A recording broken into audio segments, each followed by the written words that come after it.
and welcome back. So we had been discussing about the paper Greek philosophy, and we have studied about some of the common features of early Greek philosophy. In this section, we shall be further discussing about the common features of early Greek philosophy. This is Dr. Ananya Barua, Associate Professor in the Department of Philosophy, Hindu College.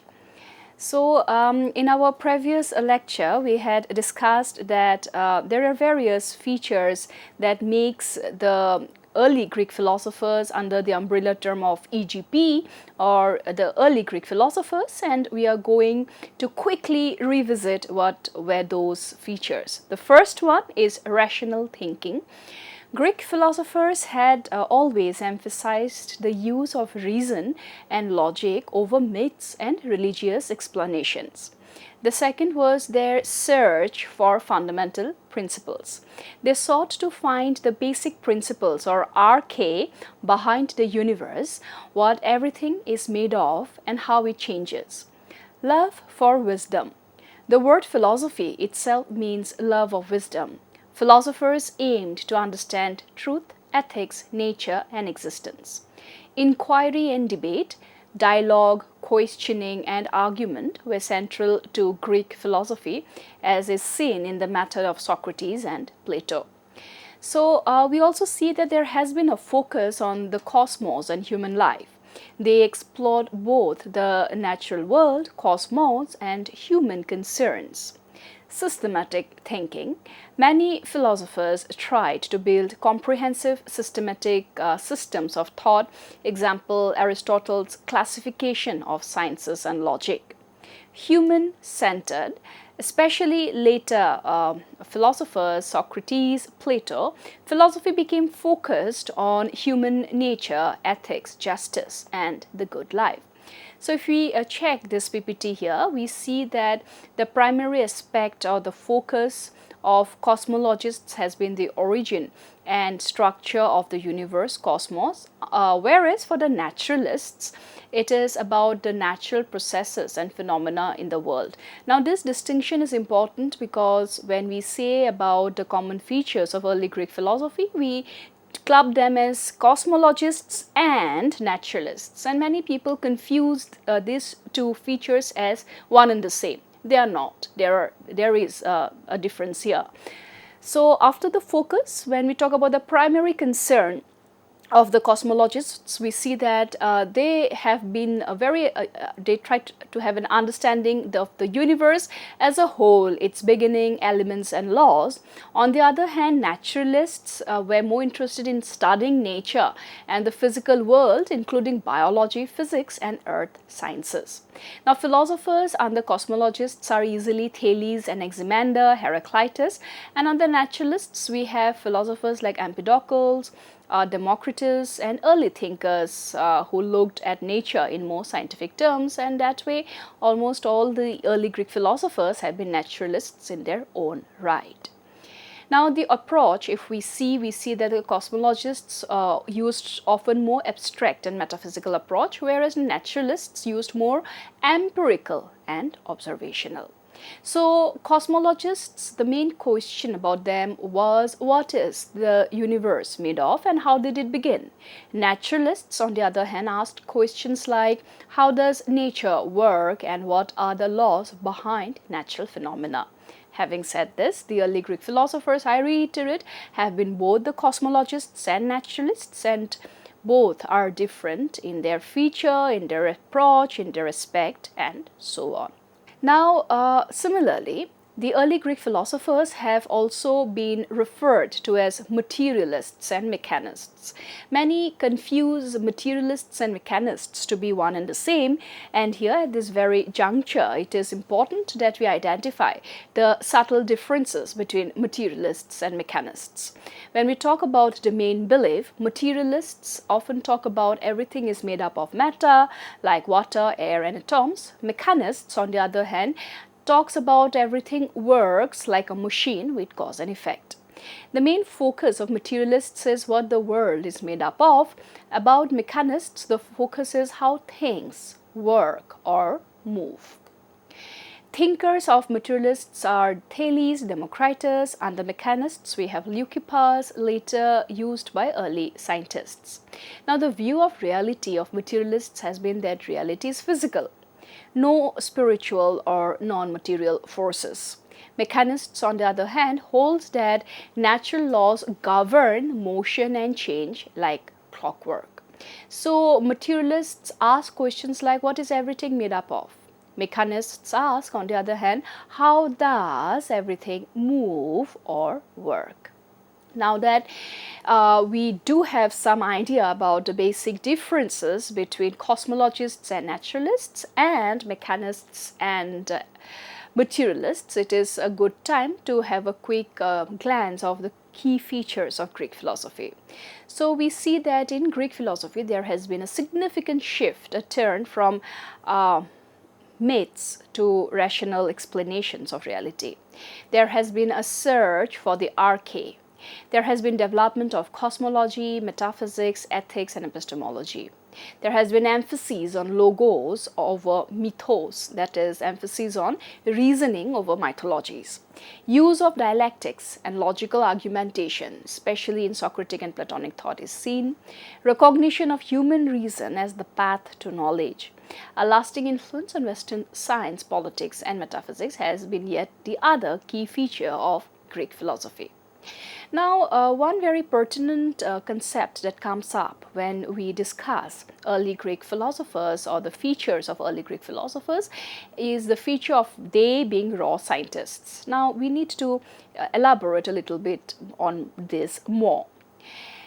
Early natural philosophers or the pre-Socratic theorists were not scientists in the modern sense, but they theorized about nature, physicists, in systematic, often abstract ways. Speculative and rational, that is, they tried to explain the world by reason without depending on mythology. Focused on arche, that is, for example, Thales believed water was the basic substance of all things. Sought unifying explanations. The example Democritus proposed that everything is made up of atoms. Now, why are they also called as raw scientists? Because they were pioneering thinkers driven by wonder and reason, but lacked empirical methods or experiments. Their methods were logical, cosmological, and metaphysical rather than observational. Some of the raw scientists thus have been Thales, Anaximander, Anaximenes, Heraclitus, Empedocles, Democritus, and so on and so forth. Now, coming to yet other common feature of the early Greek philosophers is that they have been empiricists. Though some early Hippocratics were contemporary of the pre-Socratics, Aristotle systematized empiricism. Now, they have also been called as empiricists because their theories were observation-based. They placed emphasis on sensory experience, classification, and analysis. Inductive reasoning derived general principles from specific observations. Empiricists because they valued biological, physical, and medical case studies. They were also empiricists because the Greek word empiria means experience, and they believed that anything to be knowledgeable has to be experiential. Thus, they tested theories through natural observation, though not with modern scientific rigor, and as such, the word raw is prefixed under their scientific temperament. Now, if we have a quick look at this PPT here, we see that there have been differences earlier between cosmologists and naturalists, and now we would like to see the differences between raw scientists and empiricists. And both the raw scientists and empiricists have been clubbed as the key features of common Greek philosophy.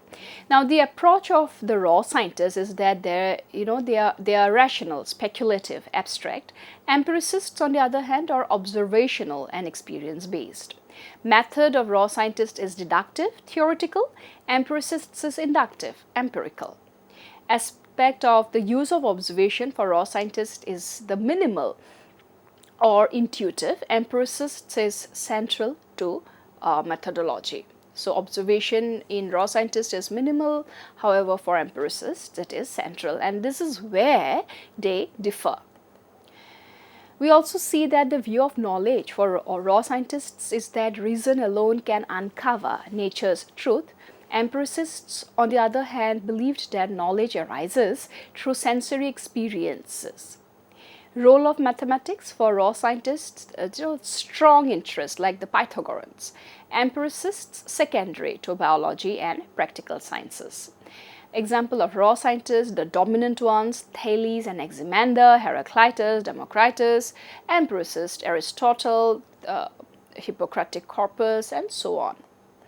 Now, if we talk about some of these early Greek philosophers who have been also called as raw scientists, we see that Thales of Miletus comes first.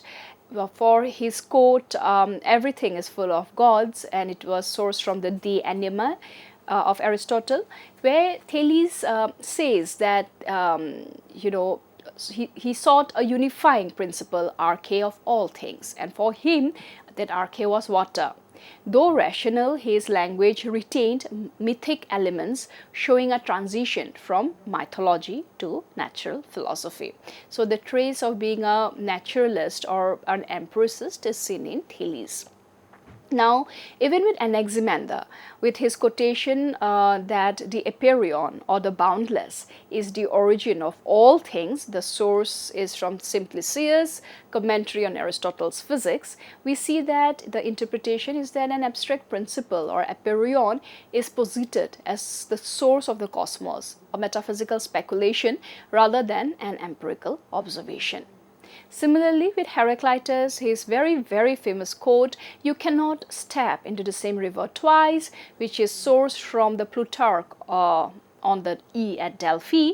The interpretation has been, it focuses on change of flux, using metaphors and paradoxes rather than systematic observation. There is also Empedocles, who had quoted, quote, "All things are made up of earth, water, air, and fire." And the source is Simplicius, commentary on Aristotle's physics. The interpretation has been that he proposes a theory of 4 elements as the building blocks of matter, which is conceptual, theoretical, and not experimental. Democritus's quote about by convention sweet and by convention bitter, by convention hot, by convention cold, by convention color, but in reality atoms and void. Sourced from Sextus Empiricus against the mathematicians, where the interpretation has been that an early form of atomism, asserting a radical materialist view of nature, entirely speculative without empirical proof. So these are some of the quotations that depicts how the early Greek philosophers are taken as empiricists, or they are taken as raw scientists. Now, we will further give some more quotations of the early Greek philosophers to connote how or why they are empiricists. If we take the quote of Hippocratic corpus, we see that he had said medicine has long existed and has a theory which has been expounded. The basis of this theory is experience, and it was taken from an ancient medicines translated by Jones.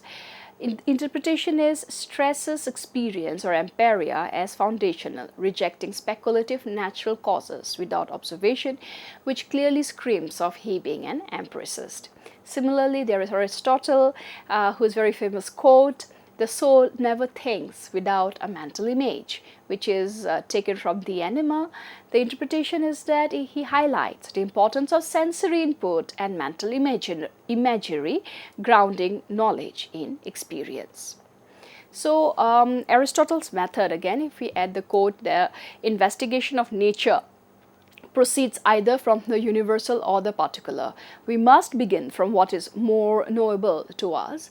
Source is the posterior analytics. Interpretation describes the process of starting from observation and building towards general theory. We see that they have been largely empiricists in their own right. So now if we discuss some of the important early Greek philosophers and their approach and their representative quote, we see from the PPT displayed here about Thales, his approach has been speculative. His arche has been water, and his quote where he says everything is full of gods, it's quoted or sourced from Aristotle de Anima, speaks about his scientific temperament. Anaximander, on the other hand, talks about the approach of boundless or Apeiron principle. One of his important quotes is, "The Apeiron is the origin of all things." Sources from the Simplicius, again talks about his experimental and scientific bent of mind. Heraclitus talks about the approach which is flux or change. His very important or famous quote has been, "You cannot step into the same river twice," and it has sourced from Plutarch, further connotes their scientific temperament. If we again talk about Democritus, we see the approach has been atomism, where he had quoted by convention suite in reality atoms and void, sourced from Sextus Empiricus. Hippocrates again talks about empirical medicine. The basis of this theory is experience, sourced from ancient medicine, further talks about their empirical or scientific bent of mind. So, now that we have touched upon the differences between the early Greek philosophers' views vis-a-vis cosmologists and naturalists, vis-a-vis mechanists and materialists, and of course we have seen how some of them are more tilted towards empiricism while some are tilted more towards being raw scientists, it is a good time now to go a little beyond and touch upon the role of Apeiron. Now, when we talk about Apeiron, definitely it was Anaximander who had started the entire concept of the boundless or the indeterminate. However, we do see that Plato and Aristotle also engaged deeply with the concepts of arche and Apeiron, and they reinterpreted them with their own philosophical frameworks. Now with Plato, we see he talks about ideal forms beyond the sensory world. So Plato moved beyond the materialist explanations of the pre-Socrates and argued that the true arche lies in the world of forms or ideas rather than in physical substances. In works like the Timaeus and Republic, he suggested that the physical world is merely a shadow of a higher eternal reality, which is the realm of forms, where perfect, unchanging archetypes exist. The role of Apeiron for Plato, especially in the Philosophers, connects Apeiron to the indeterminate, the infinite potential that needs structure. He contrasts it with Peras, which is limit or order, suggesting that reality is a mix of these forces, limitless potential shaped by rational structure.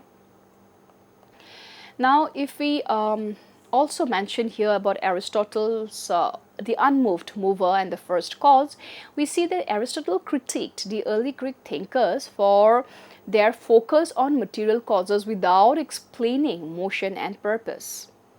He developed the concept of the unmoved mover or the prime mover, an eternal necessary being that serves as the ultimate arche, the first cause of all motion and existence.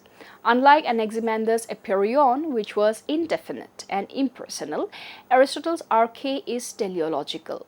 It guides the universe with purpose. In his Physics and Metaphysics, he rejects the idea of the infinite Apeiron as a fundamental principle, arguing that actual infinity cannot exist in nature. Only potential infinity, that is, numbers, can keep increasing but never reach an actual infinite state. So, Greece, especially ancient Athens, is considered thus the cradle of Western philosophy, because it was the first known culture to systematically explore questions about existence, knowledge, ethics, logic, politics, through reason rather than myth or tradition. Now, some of the reasons why ancient Greece is still considered the Mecca of knowledge is because, number one, it is the birth of critical thinking.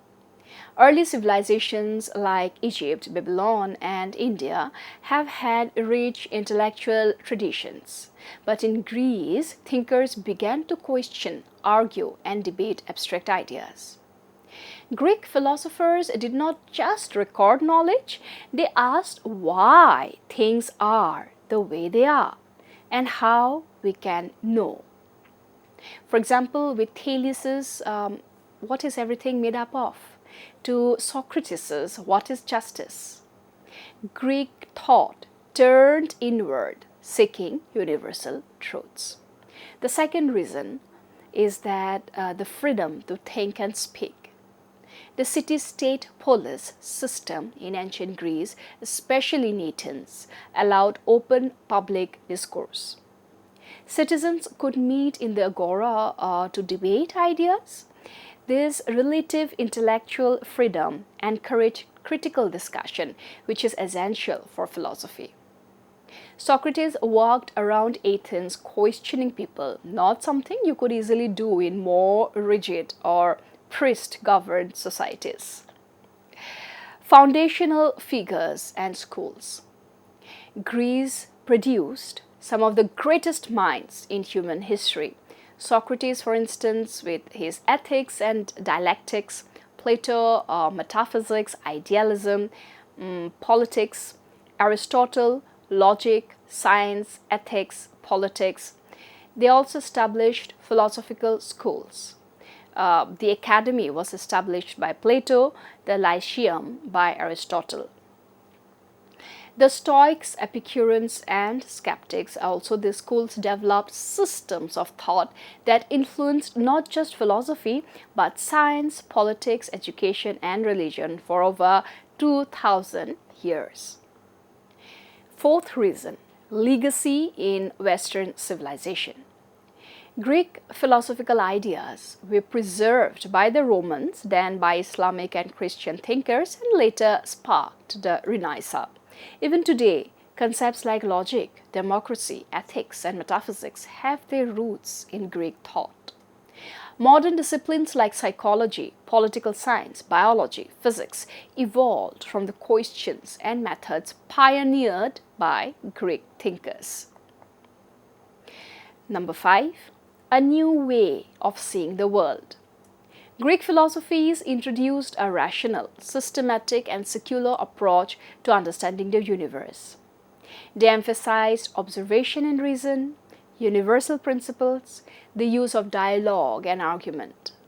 This marked a profound shift from myth to reason, from belief to inquiry, from divine authority to human intellect. So we see that this is the reason why Greece is the mecca of intellectual thoughts by all right and all might. Now, in our next lecture, we will be discussing about the present relevance of Greece in connection to philosophy, and we will also see why Greek philosophy is still considered one of the most important domains to be discussed and debated. Thank you so much.